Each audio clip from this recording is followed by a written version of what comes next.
جی قدرمنو کتونکو دا وخت زه د چکدرې چې کومه چوڼۍ ده د هغې مخې ته ولاړ یم او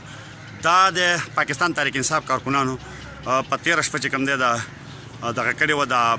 په 9 تاریخ باندې چې کوم د هغې پروټیسټ او جلوس هغه راغلی و او کارکنان مالکان ماشومان او دا دې ته ننوتي وو دننه سوي د تقریبا د 50 پورې چې کوم په دې کې دغه سوي دي د کمرې سوي دي او دغه شانته مطلب دا چې د دې کې ټوپک وړی شوي دي بیا مطلب دا چې دننه پکې کم ګاډي ولاړ هغه دغه شوي دي او پولیس د چې دننه کم د فورسز خلک موجودو نو هغې مزاحمت نه دی کړی ځکه چې هغې ته د مزاحمت د کولو آرډرز نه په دغه حواله باندې باقي چې کوم تفصیل دی نو هغه تاسو ته درکوو مات کنڈر ساتھی وسو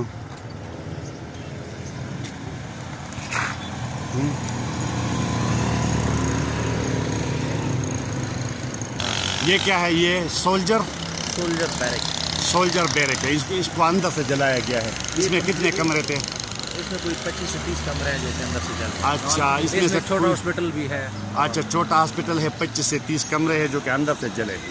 اس کے علاوہ ویپنری ہے آرمری ہے جو کہ اس میں جو بندوق تھے وہ بھی تھے لے گئے ہیں وہ سارا لے گئے ٹھیک ہے اور اس کے ساتھ جو ہے نا جو بندوق ہے وہ لے گئے ہیں تو اس پہ الٹا ہاں بلیٹس گولے تھے بڑے خطرناک ایمونیشن تھا اچھا جو کہ نارملی یوز نہیں اچھا اور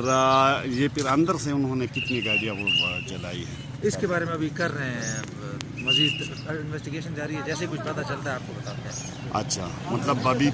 یہ کنفرم نہیں ہے کہ کتنے وہ ہاں ٹھیک ہے دا اوس سید زمان شاه صاحب دی او پرویز خان دغه ورسره چې کوم دی شاه فیصل خان راغی چې اوس ولاړ دي دلته او مطلب دا دی چې دا دلته دننه ګاډي هم سوي دي بیا مطلب دا چې دغه هم سوي دي په دې ځای باندې راغلي دي او دا پکې هم یو نوې اطلاع ده چې ټوپک یې اخیستلو په هغه ټوپکو باندې بیا په پوځیانو باندې ډزې کړي د ښکته طرف نه چې کوم د پولیس سر دی هم د پولیس خپل حصار کې واخیستل د هغه طرف نه څوک بیا دلته په دې باندې د حمله اوري کوشش کوي نو لکه مطلب دا دی چې دوی بیا منې کوي د دې چوڼۍ نه تقریبا دا وردیانې هم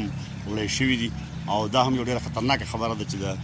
څه قسم ټیررسټان چې کوم دي ترهګر هغه هم دا وردیا چولی شي او استعمالولی شي نو لحاظه د څومره سامان تللی دی د دې واپسي چې کوم دی ډېره زیاته ضروري ده دا اوس چې کوم دی نو ورو مات کنډر ساتي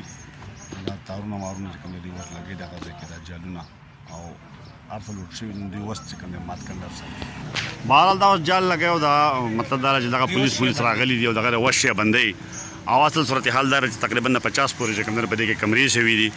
د هغې کې چې څومره سامان هغې ته وړی خوراک یې لوټ کړی دی امنیشن چې کوم دی ټوپک یې دا ټول څیزونه یې وړي دي او بیا یې واپس چې کوم دی نو په پوځیانو باندې پکې ډزې هم کړي دي او